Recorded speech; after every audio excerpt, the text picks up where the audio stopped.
Ladies and gentlemen, have you ever felt invisible, gaslit, or trapped by someone who thrived on controlling your every emotion? Have you given so much of yourself that you forgot who you truly are? Tonight, I want to take you on a journey, not to seek revenge, not to dwell on pain, but to reclaim your power, your identity, and your peace.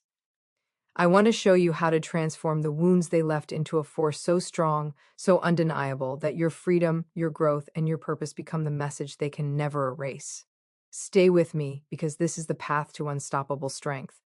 The hidden wounds left by narcissistic abuse are some of the most misunderstood and invalidated forms of pain a person can experience. There are no visible bruises, no dramatic moments others can easily point to, yet the damage runs deep. It settles quietly into the mind and heart, making someone question their worth, their reality, and even their own voice.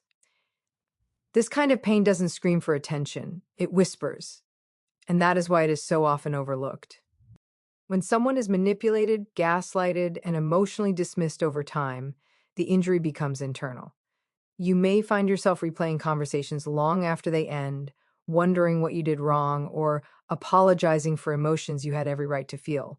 The wound is not just what was said or done, but how consistently your feelings were minimized or twisted until self-doubt became second nature. That erosion of self-trust is one of the deepest injuries narcissistic abuse leaves behind. What makes these wounds especially painful is that many survivors don't feel allowed to be hurt. They are told it wasn't that bad, that they are too sensitive, or that they should just move on. But pain doesn't disappear because it's ignored. Unacknowledged wounds don't heal. They harden, turning into anxiety, hypervigilance, or emotional numbness. The body remembers what the mind tries to forget. Honoring these hidden wounds is not about staying stuck in the past, it's about validating the reality of what happened. Healing begins the moment you stop questioning whether your pain was real and start treating it with compassion. When you acknowledge the damage honestly, you reclaim your narrative. You give yourself permission to heal, to feel, and to rebuild from a place of truth rather than denial. That acknowledgement is the first and most courageous step toward wholeness. And once those hidden wounds are finally acknowledged, once you stop pretending you're fine when something inside you is still bleeding, you begin to see something else with startling clarity. You begin to see the illusion you were living under, because the person who caused those wounds only ever appeared powerful. Their power was never real. It was borrowed from your attention, your empathy, your reactions. This is where the illusion of power reveals itself. A narcissist does not dominate through strength, they dominate through dependence. They learn what hurts you, what softens you, what makes you stay, and they use it like leverage. Not because they are confident, but because confidence doesn't need control. What you mistook for authority was actually insecurity wearing a crown. Think about it. If they were truly powerful, they wouldn't need to manipulate your emotions. They wouldn't need to rewrite history, shift blame, or keep you in a constant state of confusion. Real power doesn't gaslight. It doesn't provoke. It doesn't need an audience to feel whole. The narcissist's power only exists when someone is feeding it, arguing, explaining, defending, chasing closure. And that's why your awareness changes everything. The moment you recognize that their control was fueled by your emotional investment, the dynamic starts to crumble. Their words lose weight. Their silence loses threat. Their approval loses meaning.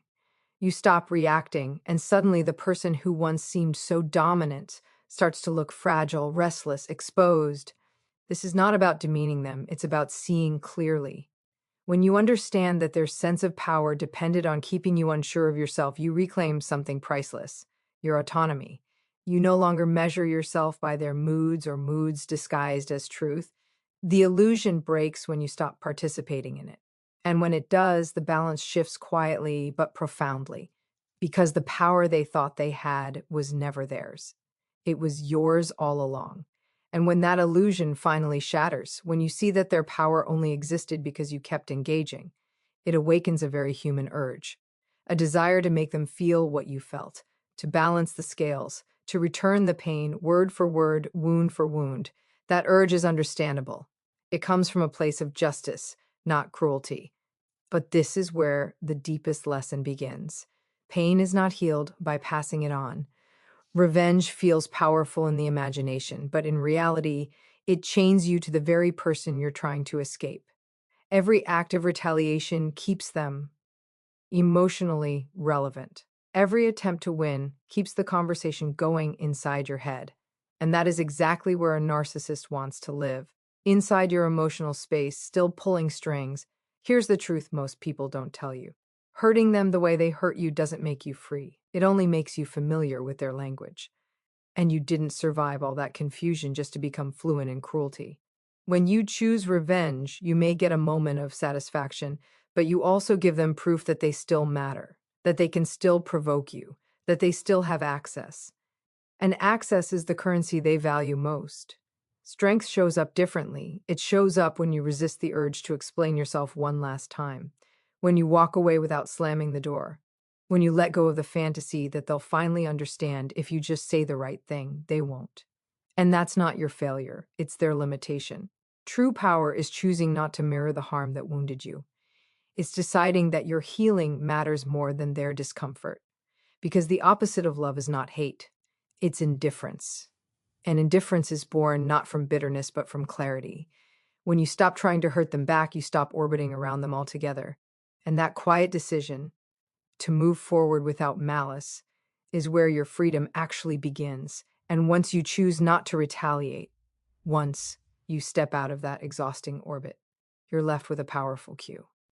Question, if I'm not fighting back, what am I doing instead? The answer is quieter, but far more effective. You are reclaiming your strength through silence, not the silence of suppression, but the silence of self-respect. This is where silence becomes strength. For so long, your voice was pulled into endless explanations. You were defending your intentions, clarifying your feelings, trying to be understood by someone who benefited from misunderstanding you. Every conversation felt like a trial where you had to prove your humanity, and every time you spoke, they took a little more from you. Detachment changes that when you stop responding to provocation, you remove the stage. When you stop justifying your boundaries, you end the debate. Silence, in this context, is not weakness. It is a refusal to participate in emotional chaos. It's the moment you realize you don't owe access to your inner world to someone who treated it carelessly. And this kind of silence speaks louder than any argument ever could. To a narcissist, silence is unsettling. It offers no reaction to feed on, no emotion to manipulate, no energy to siphon. Where there used to be explanations, there is now calm. Where there used to be engagement, there is now distance. And in that space, their influence collapses. But here's the deeper truth. This silence is not for them. It's for you. It creates room for your nervous system to breathe again, for your thoughts to slow down, for your sense of self to RN without interruption. Emotional independence is not about becoming cold, it's about becoming grounded. It's about no longer needing validation from someone who thrived on withholding it. You are not ignoring them to punish them. You are choosing yourself to protect yourself. And in doing so, you send a message without words: my peace is not negotiable. That quiet boundary, firm, calm, unshaken, is where your power solidifies. And from there, everything begins to change. And in that calm space you've created, where the noise has finally settled and your peace is no longer under negotiation, something remarkable begins to happen. You start to hear yourself again, not the version of you that was constantly reacting, apologizing, or shrinking, but the one that existed before the confusion. This is where the real work begins, reclaiming your identity. Narcissistic relationships don't just hurt you, they blur you. Over time, your preferences get questioned, your instincts get doubted, and your sense of self becomes tangled in someone else's approval. You may have forgotten what you enjoy, what you believe, what feels natural to you without someone correcting or critiquing it. That loss isn't a flaw, it's a survival response. But now in the quiet, you start to remember. You remember the parts of yourself that didn't need permission. The laughter that came easily, the confidence that wasn't performative, the values that guided you before they were constantly challenged. This embrace is not nostalgia, it's reconstruction. Piece by piece, you begin gathering yourself back. And it's not dramatic. It doesn't happen all at once. It shows up in small choices, saying yes when you mean yes, no when you mean no. Trusting your first instinct again, dressing, speaking, moving through the world in ways that feel honest rather than strategic. Each of these moments is an act of rebellion against the version of you that was molded to survive. This reclamation is deeply unsettling to someone who once defined you. Because when you no longer need their reflection to know who you are, their influence disappears. You are no longer an extension of their story. You are the author of your own. And here's the quiet victory in that the more you return to yourself, the less they recognize you. Not because you've become unkind, but because you've become real again. This is how you stop being controllable. Not by confrontation, but by clarity.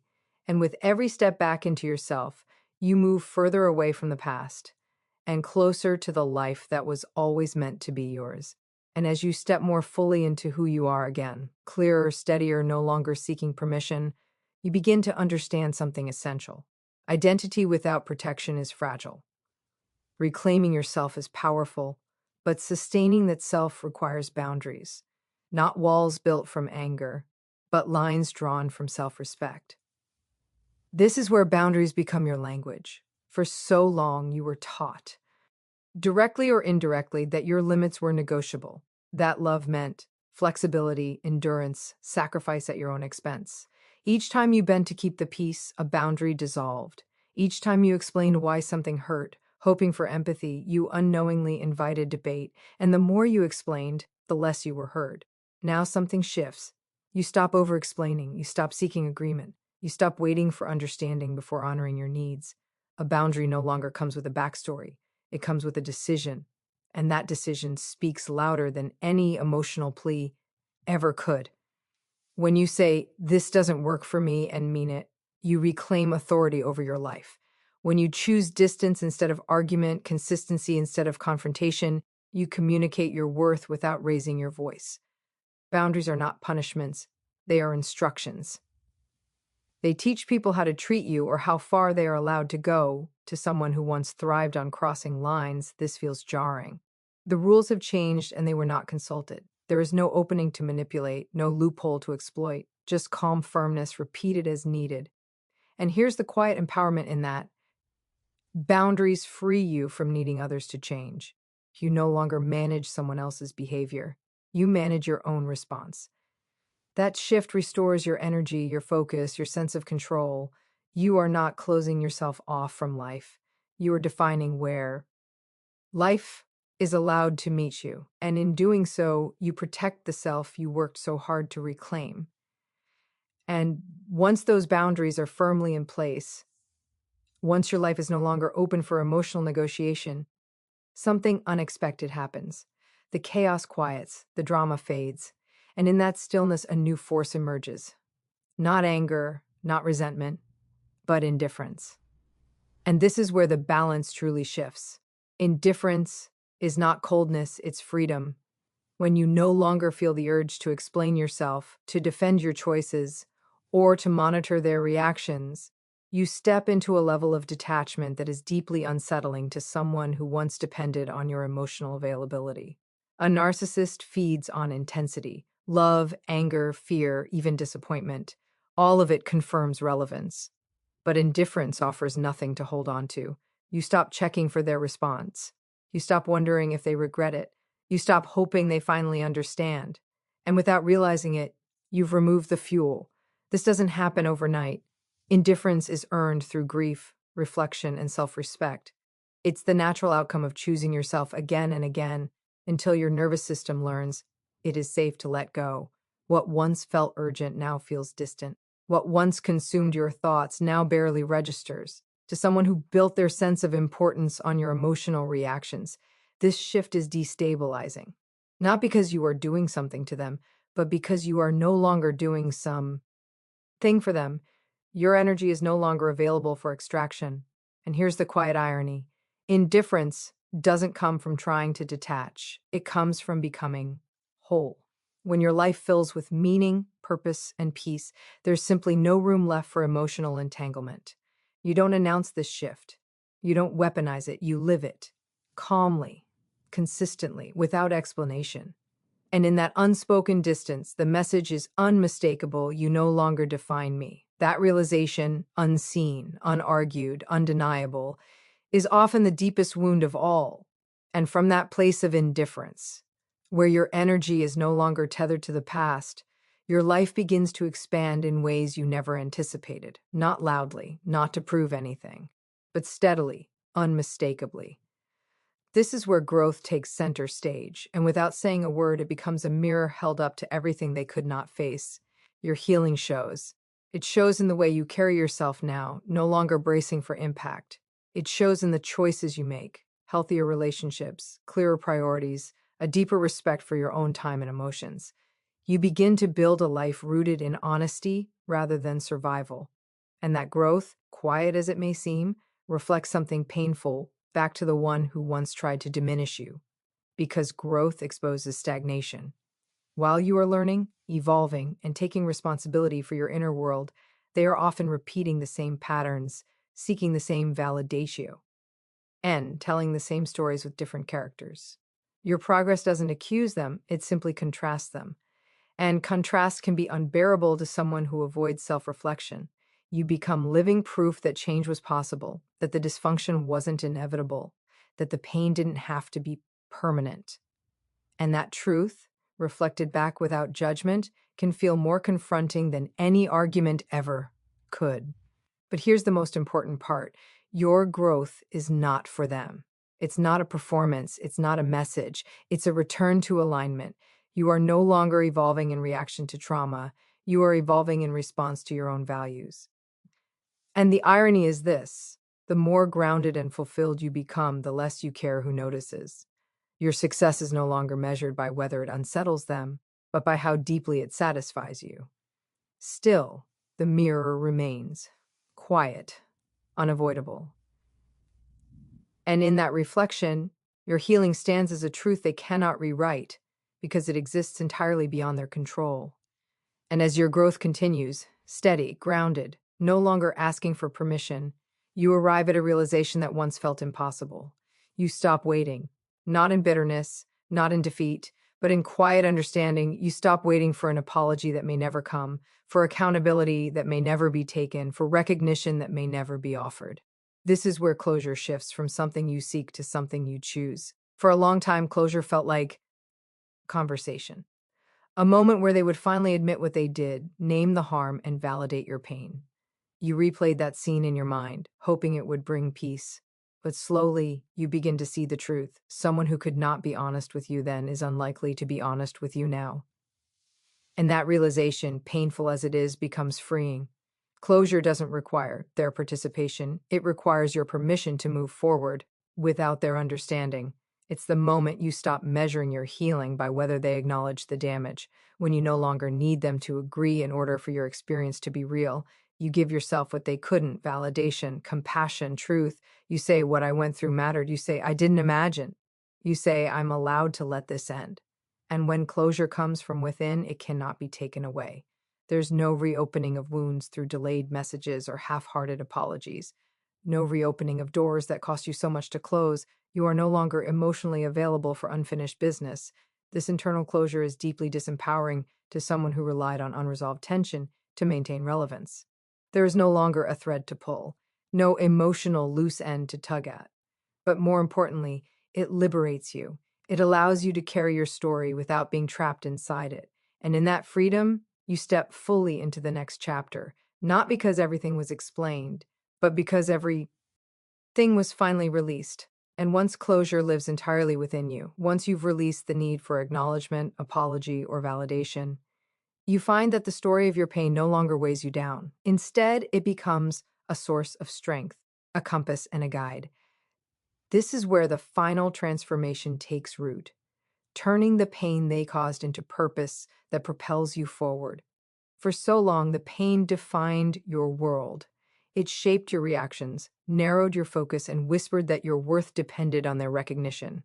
But now, having reclaimed your identity, fortified your boundaries, embraced indifference, grown beyond their reach, and granted yourself closure, the narrative flips. The pain is no longer something that happens to you. It becomes something that guides you. Every lesson you learned, every boundary you enforced, every moment of self-respect you practiced is now a tool. You can use your story to help others see what was invisible to them, to recognize the patterns, to reclaim their own sense of worth.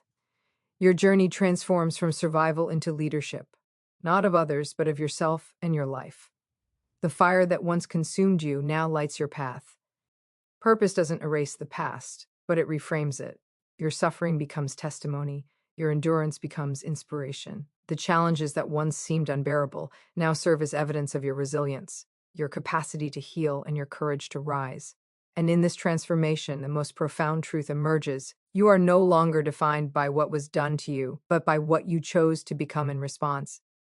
By turning pain into purpose, you claim the ultimate victory, not by causing them to suffer, not by seeking revenge, but by living fully, freely, and authentically. And in doing so, you show the world and yourself that even the deepest wounds can bloom into something extraordinary, unstoppable, and profoundly human.